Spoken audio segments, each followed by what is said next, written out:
Testing. All right, let's go ahead and get started. We're going to go ahead and get started with Sunday school.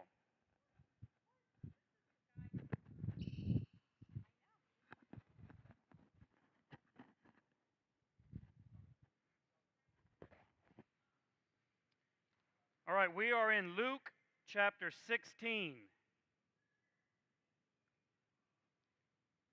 Luke chapter 16. We're in the last portion of that chapter where Jesus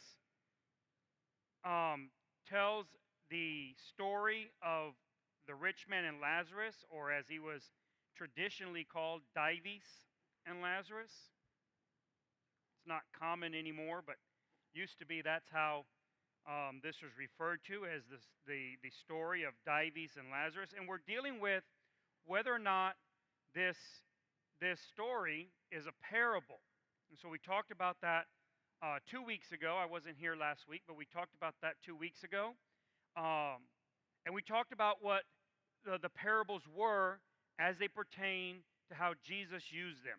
So I want to emphasize that the parables are an old literary genre that were used long before Jesus. He didn't invent the parable, but he innovated on it, in that he applied them in a very particular, specific way. And so it's a mistake of gigantic proportions, in my opinion, to think of the parables as simple stories that are told to make his teachings more accessible. That isn't at all what the parables are in the ministry of Jesus. There's no evidence of that. That's just saying things without looking them up. That's not researching it, and because it doesn't take much research to realize that that's never what they were.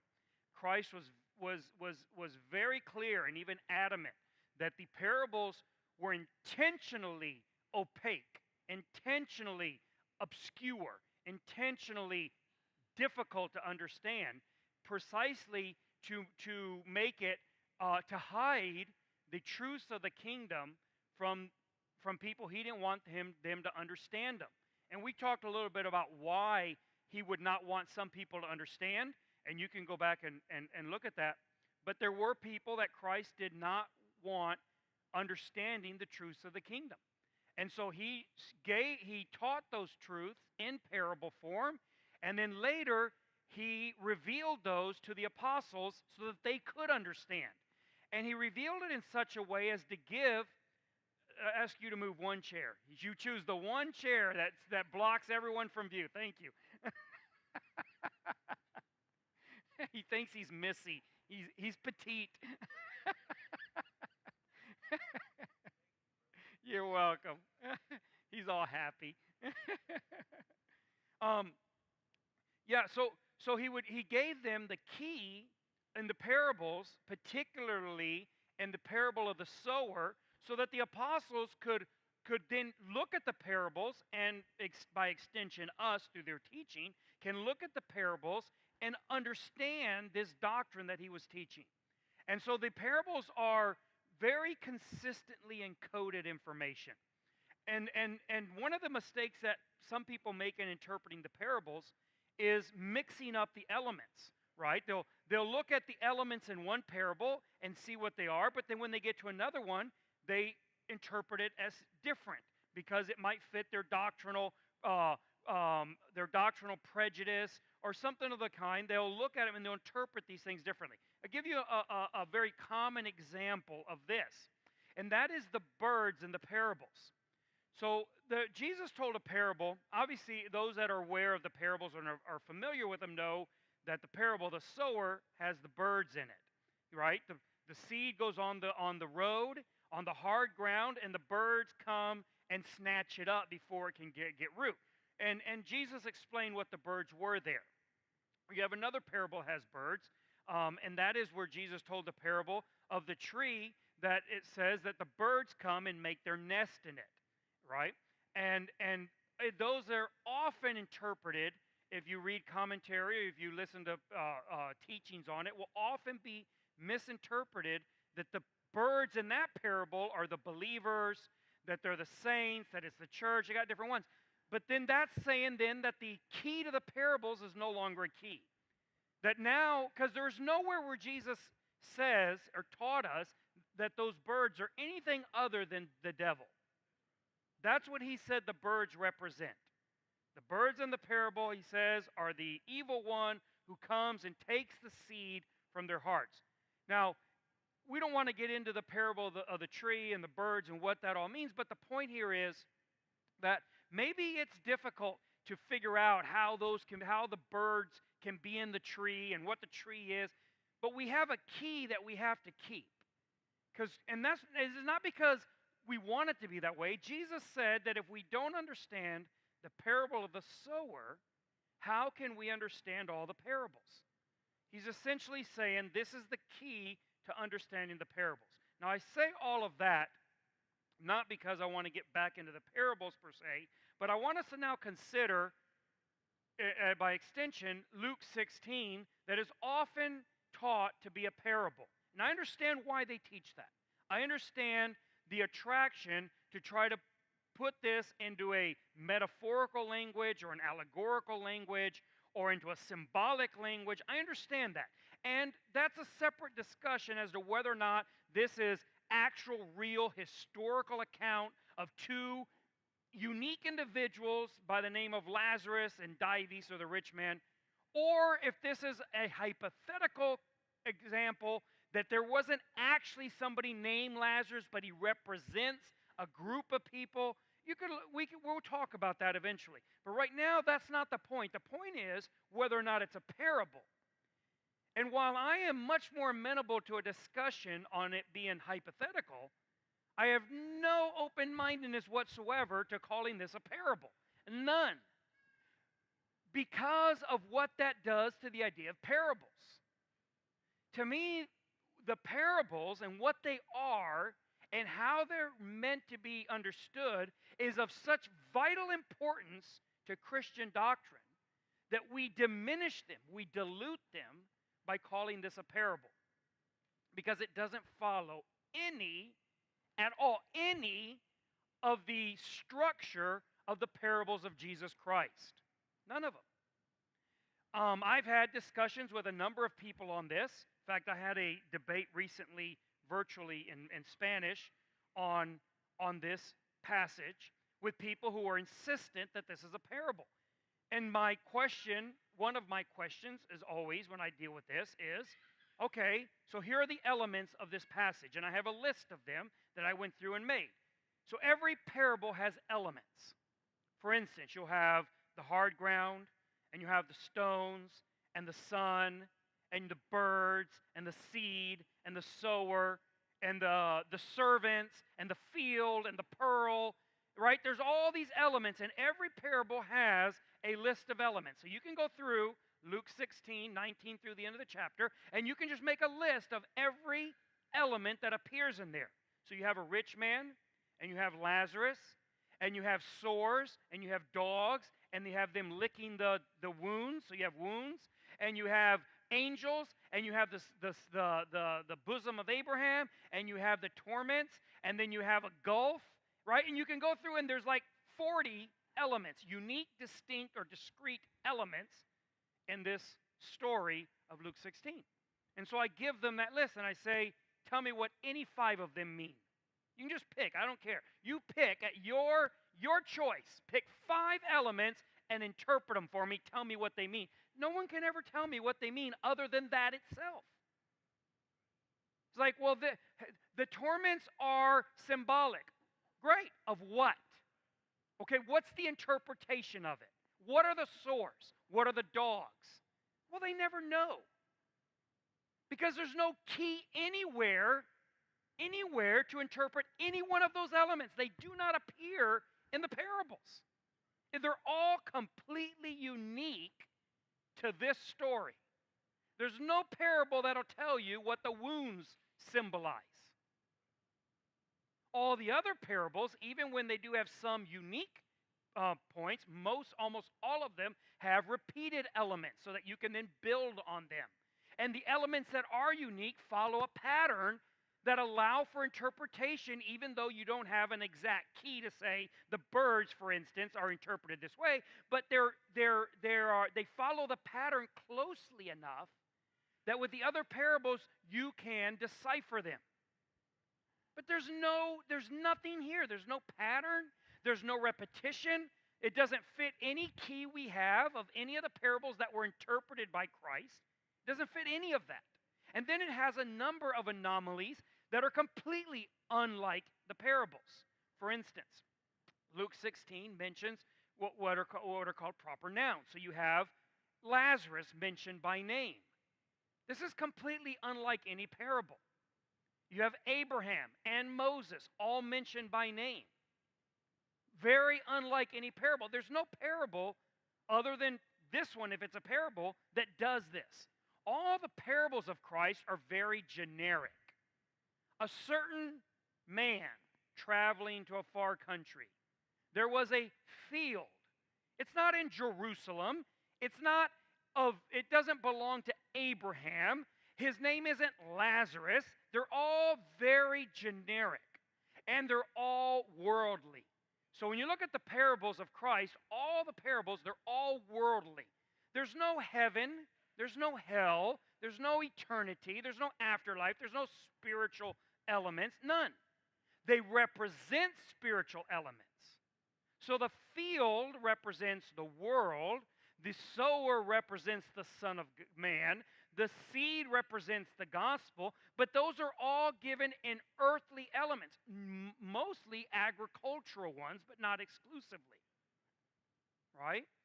The closest thing you possibly have to this is right before this in Luke 15, where you have the parable of the prodigal son. It's the closest to this, and it's worlds apart in its actual literary structure. So when we just look at Luke 16 and we want to say this is a parable, we have to then say that this is the only parable in the entire recorded ministry of Christ that follows any such example, which then tells us, well, what use is this, or what good are the other parables if they're not following this same structure? Because the whole point of the parables, as we saw last time I was here, 2 weeks ago, the whole point of the parables is to consistently encode the doctrine of the kingdom into a way in which those who were believers could understand and those who were unbelievers wouldn't understand. It's the whole point. That's the only reason he spoke in parables. So why, we have to ask ourselves, do we have all of a sudden this parable that doesn't fit any of this paradigm, doesn't fit any of this structure, doesn't accord itself to any of the keys we have? So what's the point of this? All right. So the reason why many want this to be a parable, I found that there's two main reasons. And this is just with the people I've spoken to. If, there may be a lot more that I'm unaware of, but of the people that I've spoken to, I find two main reasons why they want this to be a parable. One is the group of people who do not want to believe in the immediacy or even in the torment of hell. Right? So they don't want to believe that either that there is a literal burning hell or a torment, a place of torment. They don't want to accept that. They don't want to believe that. They want to believe something else, and this passage stands in their way for that. Right? Because it's the clearest passage we have of the existence of such a place. And the other or like I said, the immediacy. So some people, like the ones that I had a discussion with recently, they believe that there is a hell, but that it isn't immediate. And so they believe in what's called soul sleep. So whenever the unjust die, and there's a number of different configurations of this, but this is their particular one. When the unjust die, they go into a state of sleep or unconsciousness, and they await judgment.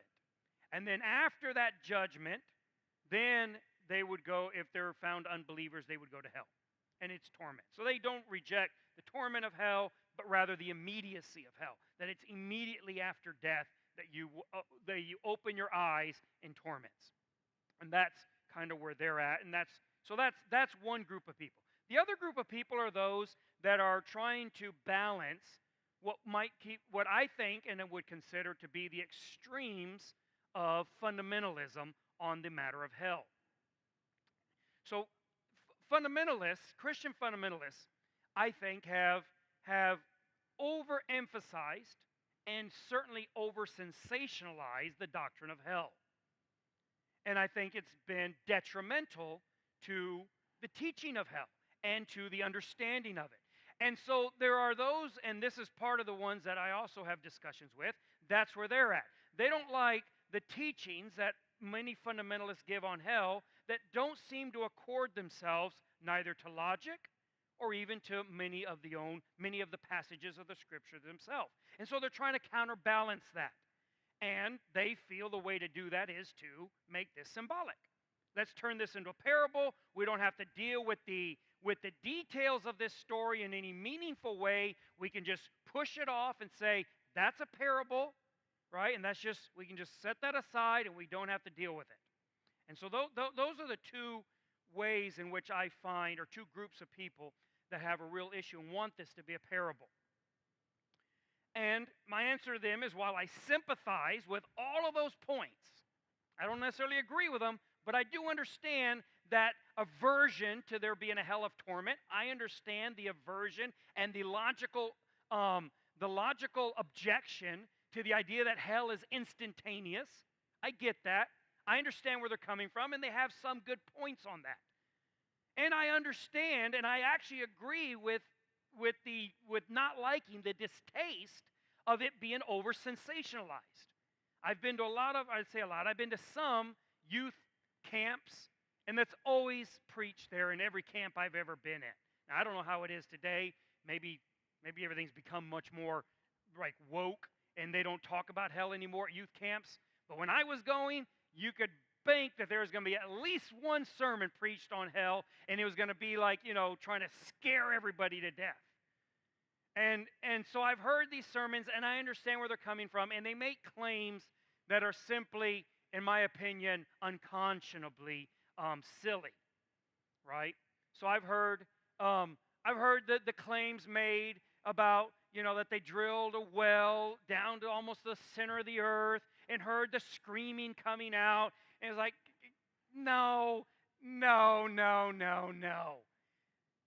That's just, no. No. The people that are saying that, right, they're not even doing the research. They're not even thinking properly. We haven't ever even come close to drilling that. If we took the deepest hole we've ever drilled, which I think is still the one in Russia, it's like a pinprick. It's all it is. It's like a pinprick it's like putting your toe into the sand at the beach, basically. I mean, it's nothing. No, we have not heard screams coming out of the center of the earth. This is the silliness that they want to, disassociate with. And I get that. So do I. I don't like being lumped in with that. It's like if you say you believe in the existence of hell, you're lumped in by those that are often bad faith actors who are not, they're not arguing in good faith, and you'll get lumped in with these sensationalist claims. And so I agree with them on that. And it's like, yes, but this story of Christ doesn't make those sensationalist claims. The claims that they're trying to protect themselves from, Christ doesn't make them. He's very moderate. He's very temperate in how he describes these things. He doesn't make broad physical claims of physics of what the physics of hell are. It's not how it's depicted at all. And so I don't think that it's appropriate to emasculate his teaching because somebody out there and a bunch of people out there are sensationalists about it, because he wasn't. So we should let his teaching stand on its own feet and not feel that somehow we have to save him from himself. All right? Very good. So, having said that, let me see where I'm at here. Let's talk about what the problem is, and let's deal with this first group who want to say that the problem here is that it's representing a reality that isn't true, and that is they believe that the idea that when you die, you don't immediately go to hell if you're an unbeliever, right? They object to the immediacy of it. Now, there's a reason why they object to that. There's several reasons. One reason is there's a passage of scripture in Hebrews that says that that I'm sorry, not the one in Hebrews. There's several passages of scriptures that teach that hell comes after judgment, right? And so they say, well, the judgment isn't until the last day. Now, we're not going to get into prophecy, and I am not a prophecy teacher. In fact, I care almost nothing about prophecy. Very little, especially details. But that is their claim. So they say there is a final judgment. God's going to judge the world, and after that is when they are relegated to hell if they're found to be unjust or unbelievers or unrighteous, however you want to phrase it. And so that's their thing, and they'll go through the passages, and we always should give credit where credit is due, that they are right that these passages teach this that way. If you go through and you look at all the judgment passages, it's very clear that there's a judgment, and the judgment is at the end of the world, and then at the end of the world, those who are found to be unbelievers or not found written in the book of life are cast into the lake of fire. And they say that is what hell is. Now, the counter by evangelicism that believes in the immediacy of hell is that there is two places. You have hell proper, where you go when you die, and then you have the lake of fire where you're cast into. And often the analogy given is that hell is like jail, and the lake of fire is like prison. So that's often the analogy you'll hear. So that when you die, you go into jail and you wait your trial, and then after your trial, you're sentenced then, and you are cast into the lake of fire. Now, there's a good argument to be made there, because in Revelation it says that death and hell and the grave are cast into the lake of fire. And so those that would like proof verses, they can just go there and say, see there, hell and the lake of fire are not the same thing, because hell is cast into the lake of fire. And there's other passages as well. I don't really want to get into that. I want to look more at what their argument is on this, and look at some of the other passages and compare them then, or contrast them to this one, and try to get to one conclusion at the end. So we'll set that aside, and you can do your own research on whether or not hell and the lake of fire are the same thing, and when these things happen. You just can do your own research on that. Maybe we'll talk about that some other time. But I want to talk about where they're getting their view of what's called soul sleep. So if there is no immediate hell, then you have to say, what happens to the consciousness, to the soul of those who die? Now, some people say that everyone who dies, both the saved and the unsaved, all go into soul sleep. That's probably the predominant view. Now, there's this little branch of fundamentalist Christians or evangelical Christians that are starting to sprout up who say, no, the saved go into heaven or go into the presence of the Father immediately, but the unsaved go into soul sleep. Now, that presents a real problem for them. That's very problematic, because their whole point is you can't be sent to hell before the judgment. But that is a judgment. The moment you divide them and say, you go to heaven and you don't, that is a judgment. When did that judgment happen? Because you've made a choice, right? You've made a selection. That's judgment. You can play with words all you want, but that's judgment. So for consistency's sake, if you're going to ascribe to soul sleep, you have to ascribe to it completely. Up the temporal language and the temporal concepts that you and I live in with the eternal concepts in which God inhabits. And we have to have some way of talking about them, so we talk about them with our language that is inadequate. And we have to maintain that understanding. Our language is inadequate to describe the eternal nature of God and everything that surrounds him.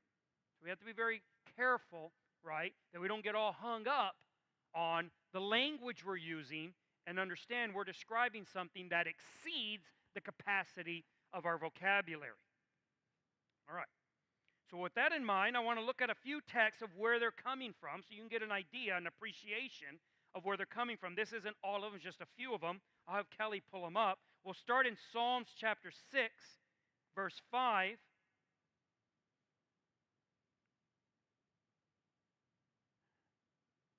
You're going to pull it up? Oh, there we go. He says, "For in death there is no remembrance of thee. In the grave, who shall give thee thanks?" This is just one of them, and you should read the entire text. I'm obviously jumping right in the middle of the paragraph, and so you should go back and read the psalm. But this is one of these psalms where you can see where they're coming from when they read this. So they read this and they say, "In death, there's no remembrance." There's no memory in death. Let's look at another one, Psalm 88, verse 4.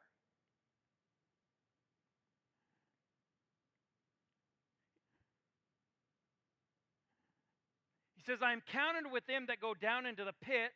I am as a man that hath no strength, free among the dead, like the slain that lie in the grave, whom thou rememberest no more, and are cut off from thy hand."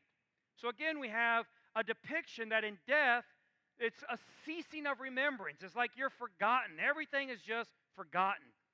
And if you're looking at this, you might be thinking, well, I could answer that. And sure, there's a lot of ways to answer these. I'm not saying that these are conclusive proofs. I just want you to get an appreciation for the type of text that they're looking at and why they're concluding that when a person dies, they enter into this state of sleep or of unconsciousness, of lack of memory. Let's look at another one, Ecclesiastes chapter 9 and verse 5.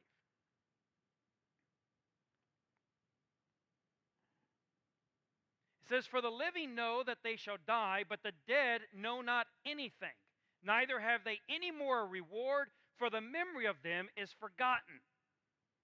So this is what Solomon says, right, in his treatise in Ecclesiastes.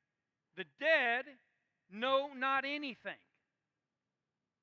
They are unconscious. They don't have any knowledge. That's what the verse says. And they'll point to that and say, so do you believe the Bible? Here's what it says. Let's look at Ecclesiastes 9:10, just a little further down in that same chapter. You could read all the way to there. I'm just skipping because, for time's sake, he says, "Whatsoever thy hand findeth to do, do it with thy might, for there is no work, nor device, nor knowledge, nor wisdom in the grave whither thou goest."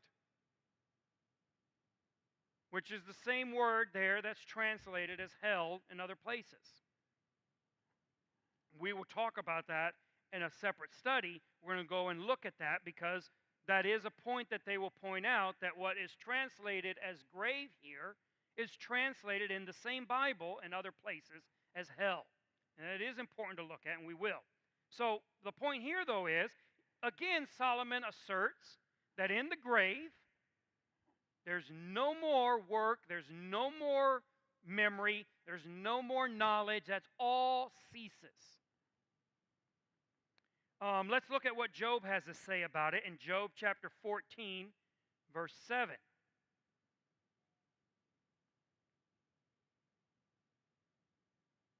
We're going to read a number of passages, a number of the verses here. He says, "For there is hope of a tree, if it be cut down, that it will sprout again, and that the tender branch thereof will not cease, though the root thereof wax old in the earth, and the stalk thereof die in the ground. Yet through the scent of water it will bud, and bring forth boughs like a plant. Yet through the but man dieth and wasteth away, yea, man giveth up the ghost, and where is he? As the waters fail from the sea, and the flood decayeth and drieth up, so man lieth down and riseth not till the heavens be no more, they shall not awake nor be raised out of their sleep. Now, this is a very important text for those that believe in soul sleep, as you should probably point out right away, right? It's pretty clear why they would really like this. Because what he says is that, if you cut a tree down and you just have a stump in the ground, there's hope for that stump. You get some water, come on it, it could bud up and start growing again. But he says, but man, when he's cut off, no hope. He lays in the ground, and there's no more memory until when? He says, till the heavens be no more. He will not wake until the end. So this is a very important text for them in what they call soul sleep. Let's look at another one in David in Psalms 88:12.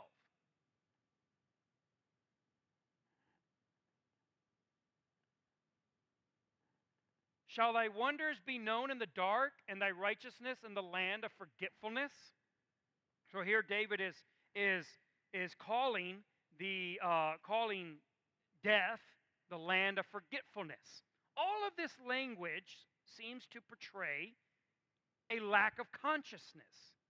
The ideas of being in torments and talking and saying, wet your finger in water and touch the tip of my tongue and send them to speak to my brothers that they don't come. All of that obvious consciousness described in Luke 16 is absent in almost all the texts in the Old Testament. You don't have these texts in the Old Testament that deal with hell that way.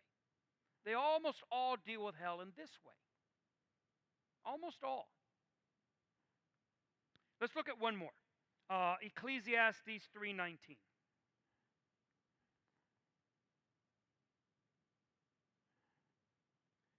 He says, for that which befalleth the sons of men befalleth beasts. Even one thing befalleth them.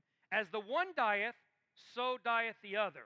Yea, they have also all one breath, so that a man hath no preeminence above a beast, for all is vanity. All go unto one place, all are of the dust, and all turn to dust again. So essentially what he's saying here is that as a human being, you're more hopeless than a tree stump, and you're about the same as a beast. That's the summary, right? That just like what happens to a dog when he dies, or to a bull or a cow or cat, that's what happens to you.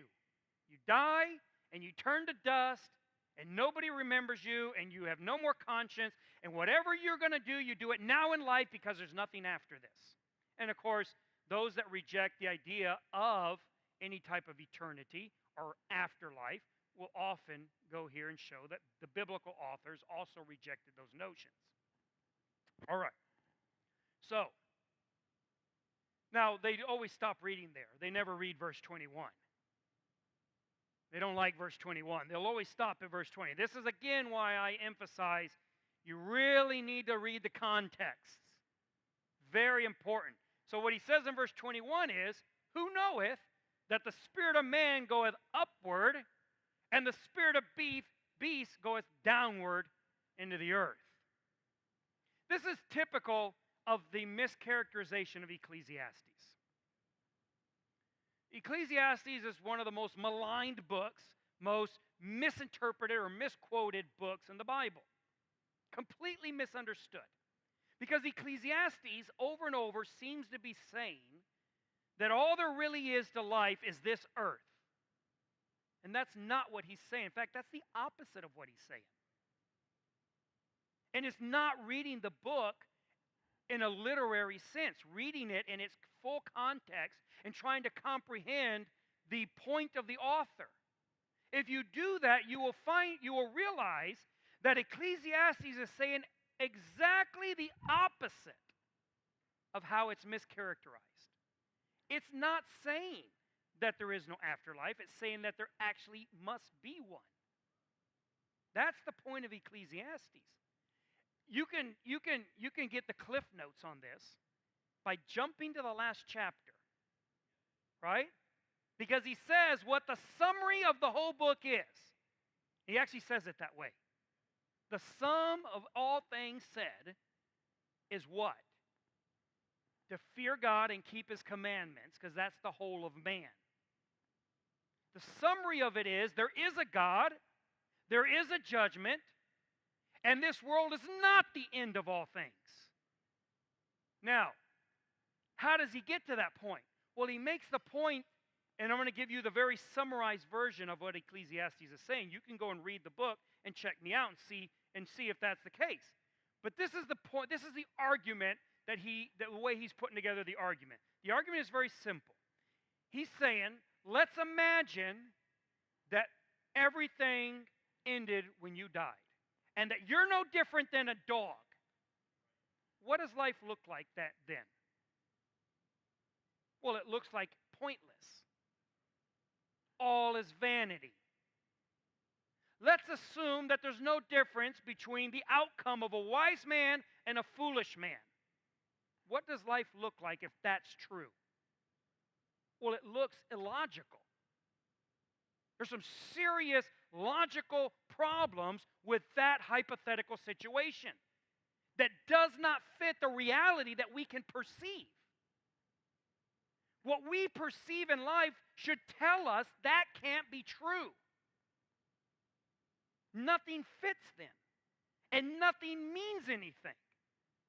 His conclusion is, and it wasn't like he discovered it at the end, that was his point from the beginning.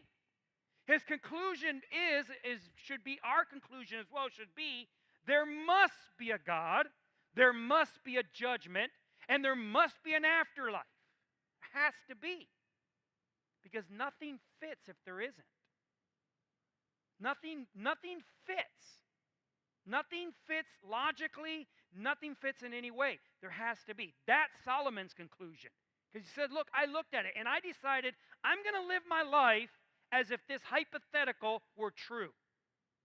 You know what I find out, he says? It's not true. It's not true. And that's why the conclusion of the book is that you need to fear God and keep His commandments. Because there is a God, and there is a judgment, and there is a reward. So that's what Ecclesiastes is. So when people take verses out of Ecclesiastes to try to prove the counterfactual that the book was intended to debunk, it's actually quite humorous. To me, it's humorous. It's like, talk about missing the point. He writes a book to disprove it, and they're taking the hypotheticals that disprove their very point, and they're using them as evidence. So that is certainly not understanding the Bible. All right, so let's talk a little bit about this, just the contrast between these texts. I'm not going to get into today going through and trying to debunk every single one of these. To me, they're not that hard to explain. Like, for instance, we did a little bit on Ecclesiastes, and there's others, and we're going to talk more about them as when we get in and talk about the actual words that are used, and grave, and hell, and Sheol, and Hades, and Gehenna. And you got all these different words, and we'll talk a little more in depth about that. And we'll talk some about how these verses are explained and what they actually mean in context. But what I want you to notice is the contrast between these two, let's call them warring texts. On the one hand, we have Luke 16, and on the other hand, we have all these verses from David and Solomon and Job and all these other authors saying something that appears to be the opposite. Let's put aside for the moment that probably most, in my opinion, most of these other texts are being completely misunderstood and misconstrued, completely misconstrued. Let's put that aside for a moment and consider who is writing or who is speaking each one. And this is one of the things that I think is terribly overlooked by these people, many of them good brothers, who hold to this position of soul sleep. And this might be a little difficult for some people to square in their mind. They're not going to like how I'm going to say this. But the most reliable source that we have for what happens after death is Jesus Christ. He's the most reliable source we have. Who else can speak from firsthand experience as to what happens after we die? It's not David. And it's not Solomon. And it's not Job. Solomon, as wise as he might be, has had no firsthand experience when he wrote Ecclesiastes as to what happens after death. So here's my beef with this thought they have, with this doctrine that they're promoting. That they denigrate the authenticity of the testimony of Christ pertaining to the afterlife, and they elevate that of David and Solomon. Now they say, well, it's all the Word of God, and that goes back to our discussion on inspiration, and goes back to our discussion on the authorship of the Scriptures, and who wrote what and why and what they knew, which we will not get into. I will just summarize that and say that is as big of a misconception, saying it that way, as the misconceptions regarding Christ as the Son in the Trinity. Same type of misconceptions. Well, he's God, but he's the Son. And as the Son, he had certain limitations. And if you struggle with that, it's because you're not understanding the Trinity. Yes, it's all the Word of God. That's true. So are the passages of Scripture that detail horrible things that people did. That's also the Word of God. So are passages of Scriptures that relate false prophecies that false prophets preached. That's also the Word of God. Doesn't mean that it has the same inherent truthfulness in its own self as the statements of Christ. Surely as a Christian you can understand that if we are going to build a doctrine about what happens to us after death, that we need to build it primarily on the words of those who had firsthand experience of what they talked about. Now, this principle is widespread in the Gospels. Jesus himself said, and we've quoted this before in John chapter 3, he told Nicodemus, we speak what we know.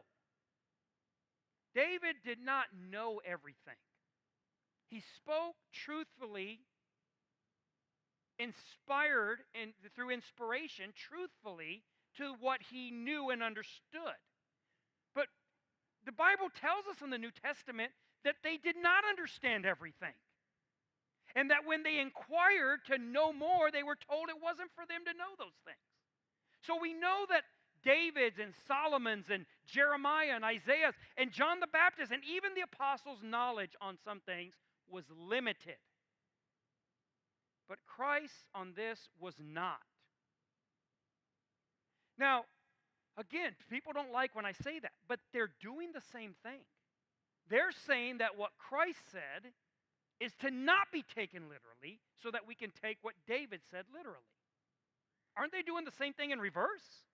Aren't they saying that the words of Christ are not as literal, as tangible, as real as the words of David? They're saying the same thing, only I think that's a little scary going that way. I would much rather be accused of diminishing a little bit the firsthand experience that David might have had on a subject like this and elevating that of Christ. I think I would rather be found on that side of the seesaw. There's another problem here, and that's the genre in which we're dealing with, the genres we're dealing with. You do realize that much of this doctrine on soul sleep is based on lyrics for songs.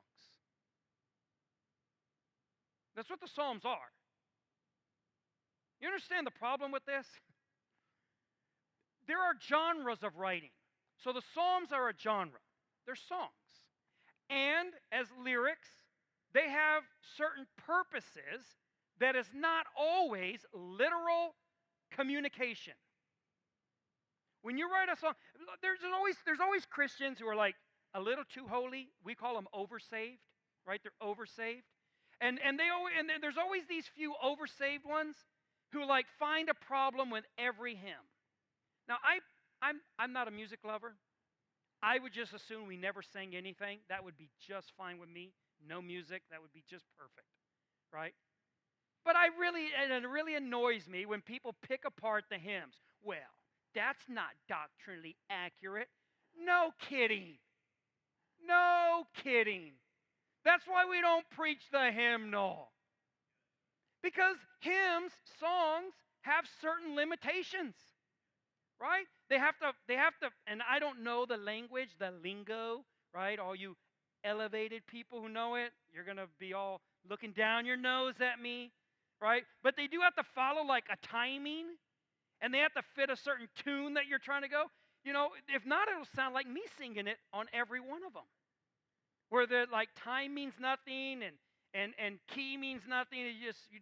And that's why, I don't know if you've never noticed, Terry will tell you, I can't remember any of the lyrics ever. We had a little bitty songbook in Mexico, like 150 hymns, songs in it.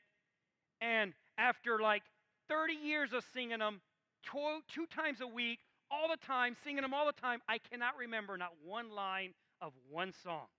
If I'm not reading it, I start saying other words immediately of very familiar songs. I cannot sing the whole Amazing Grace and get all the words right. It will not happen. I have no memory for that, right? And so you sit there and they're picking apart these hymns. They're picking them all apart because they're not doctrinally accurate. But there are limitations that a songwriter has to respect if he's going to write a song. Christ is not writing lyrics. He has a different genre. Now, that is not to say that the Psalms don't have their place, or somehow they're less, or that they're less trustworthy. That's not the case. But we do have to remember and put these things in the context of their genres. Christ is giving straightforward teaching. The fact that the people that I talk to who say it's a parable can't actually point out anything allegorical in them, except what they don't like personally. Ron's not happy. Hold on. I got to turn it on for you. Give me 1 second here. All right, try that. Wow. There you go. You got to know by now I'm going to be the one to throw a rock. You would not have this without the music department, and I have seen you rejoice. You liar. He's going to take issue with. Okay, I'm muting you. You're canceled. Fake news. That's why I have the power up here now. I don't need you. You're canceled too. All right. I understand that some people are going to take issue with that, and they don't like the thought of that. But in the end, if you are believing in soul sleep, you're doing the same thing. You're saying that the words of Christ here are not literal, so they're what? What are they? Well, you're basically saying they're a different genre. They're an allegorical one that can be taken very loosely, right, and can mean other things. In order to take Psalms literally. It's doing the same thing. I'm looking at the genres and who it is that's speaking them and saying, if I have to choose between one of them being allegorical, and I'm not saying that's necessarily the choice, but let's assume it is. If that is the choice, and I have to choose between one text being allegorical or symbolic or being a song lyric and must be taken within that context, and one of them being crystal clear, literal teaching, this to me is very obvious. This is the right choice. There's no indication that Luke 16 is anything but straightforward teaching. There's no indication of that. I would love for anyone to show me. Do a certain, very hypothetical, very generic, very universal. No, it is very specific. This person, this place, this thing, tormented in this way, wanting this thing, having this many brothers. Very, very specific. Where's the evidence that we could say, okay, this is allegorical? We can just wave it off and jump over here in Psalms and build our doctrine on song lyrics. I don't find that. Anyways, we're out of time, so we'll stop there.